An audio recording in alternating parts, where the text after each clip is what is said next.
him filling more than a dozen roles on any of his film productions. He is an actor.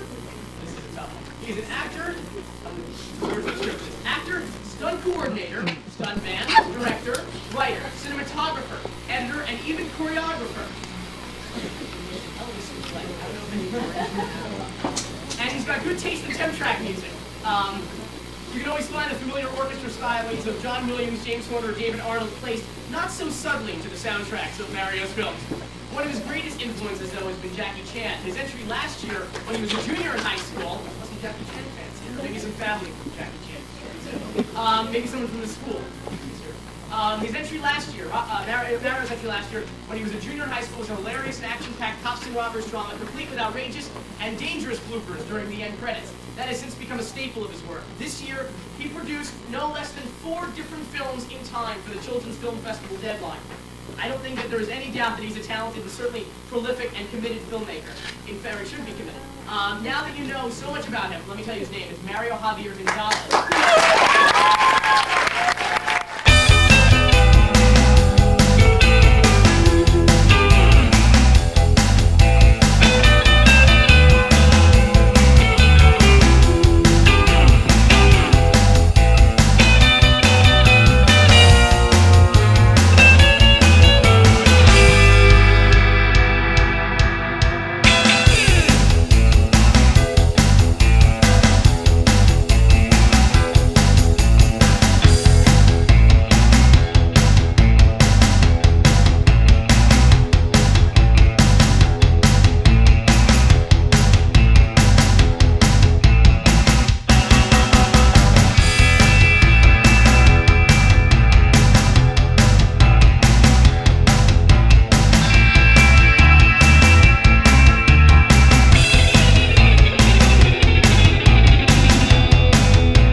Welcome back. Switching gears a bit, we've all heard of great movies and movie directors such as Steven Spielberg and Gone with the Wind. But a group of Miami-Dade County school students are following in their footsteps with their award-winning short film, The Perfect Shot. Take a look. Look like raise an eyebrow. Why don't you take a drink or something? Like take a sip of Okay, no, because she's gonna see her makeup. Do something when he says that, go get it, like, you know, make a face. Think of a couple clips of those. Let's just take a look. Yeah.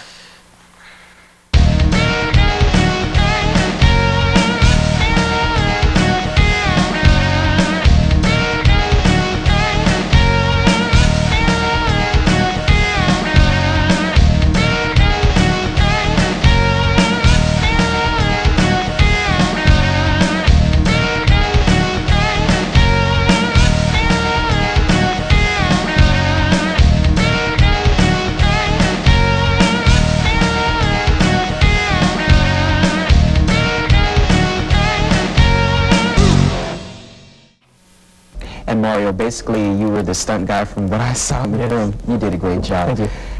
Describe some of those stunts. Well, the one that people like the most is the barrel scene, where I jump from barrel to barrel. That was just basically inspired from Buster Keaton movies. And for instance, in one take, I slipped and I bruised my ribs, and we sort of had to stop production for a few minutes to sort of let me get my wind back up again. The award goes to Mario Javier Gonzalez for the camera. Don't go away. When we return, a stuntman, director, writer, and actor will be joining us. So how did you get started in, well, first of all, what do you do? What I do? Yeah. Okay, we know you do a whole lot. Yeah, go ahead and tell us what you do. Okay, starting from the beginning. You can list it. I'm listed, yeah, checklist. Actor, director, producer, stuntman, stunt coordinator, editor, cameraman, and sometimes costume designer if I have to. Everything. And tell us what you do in each of them now. It's a test. You have to know what you do. Well, I don't know what I do. No. Basically, well, mainly as a director, which is what I enjoy doing the most, pretty much, is have to keep total artistic control of a project, such as where the cameras go, how the actors act, you know, I had to get out of the actors and everything like that. Have you ever gotten really seriously injured doing a stunt? Seriously injured doing a stunt? Yes. A couple months ago, I was filming a movie in Universal Studios, and I had to jump off the balcony, and like a 2-story balcony. So I'm sitting up there with like my co-star Lena Diaz. We're getting ready to do the stunt, and I was directed to, so I have to go ready, rolling camera, and action, and I have to jump from the balcony and grab onto the clothesline and swing down. Well, when I grabbed the clothesline, my hands got cut on the rope, and then when I hit, I fell right on my hip, and then I bruised my hip, and then cut, and then my stunt coordinator says, "That was good, but do it again." So I have to do it again, back up the balcony and do it again. You know, what kind of training do you get? Obviously, you have to get hurt sometimes, but what kind of training do you have to not get hurt? Mostly my training includes many, many years of martial arts and gymnastics and some dance training, and that's mainly it. So how do you fit it all in? Because did you teach yourself to get involved in directing and producing, etc.? Or did you get training in that too? I mostly taught myself, but usually, like when I'm watching a movie, I'm going, oh, I like how they do the camera, you know, this way. I like how they do the acting that way. So I'm watching and I'm learning how they do it, and then I'll go and do something like that until I develop my own style.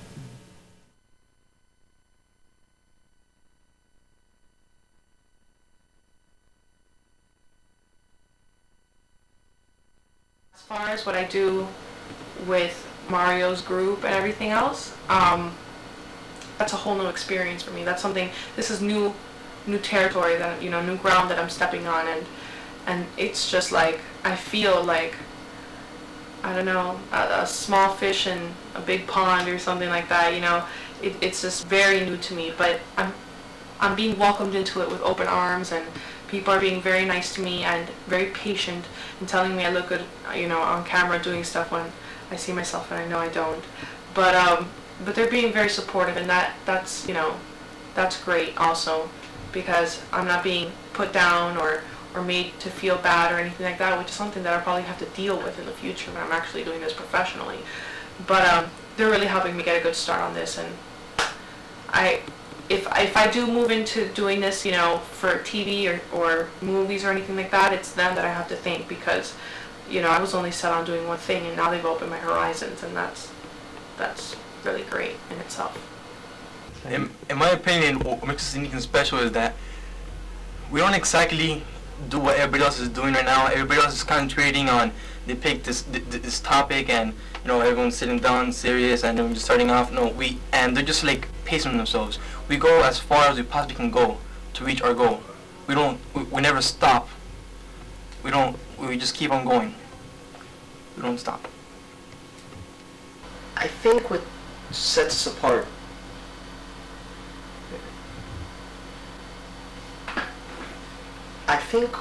what makes us different is that we're willing to sacrifice and give up so much to accomplish what we need. All of us, every single person in the group, gives up so much of themselves to this because this is what they want to do, and this is what it is that they know this is their destiny, and this is their fate, and this is what drives them. And I think that's the most important thing, that the people in this group have real drive and real commitment and real emotion to this art being the word, not just entertainment, not just not just anything, not just a movie. Art, I think, in my opinion, at least my goals is to create art. I think that's the underlying word.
The outtakes are probably everybody's favorite part of the movies. So here are a couple of my favorite outtakes, some of our most painful outtakes, or the funniest outtakes. Painful or funniest? Or funniest, yeah. Painful or funny, yeah. Like that. The outtakes are probably everybody's favorite part of the movies. They always run at the end, right before the credits. I think, at least to me, I think that the outtakes are always part of the movie, especially in our films, because it really shows what we went through to do the film. Sometimes in the end you see us lying on the floor with blood coming out of our nose or whatever. Sometimes you see a bone twisting out. It's, you know, sometimes people are completely shocked by seeing these things, but I think that, at least in our films, this group's films, it's essential because it's part of the movie. It's almost like a scene at the end. It's like the epilogue. I think the audience should know what we put into it, what we are giving to them, what they paid $6 for, type of thing. I think that should be. I think that is why it's part of our movies, because I want to give them, I want to show them, tell them what we are doing for them. I want to make that clear. So that's really what it is. So this is some of my favorite ones. Watch some of my favorite ones.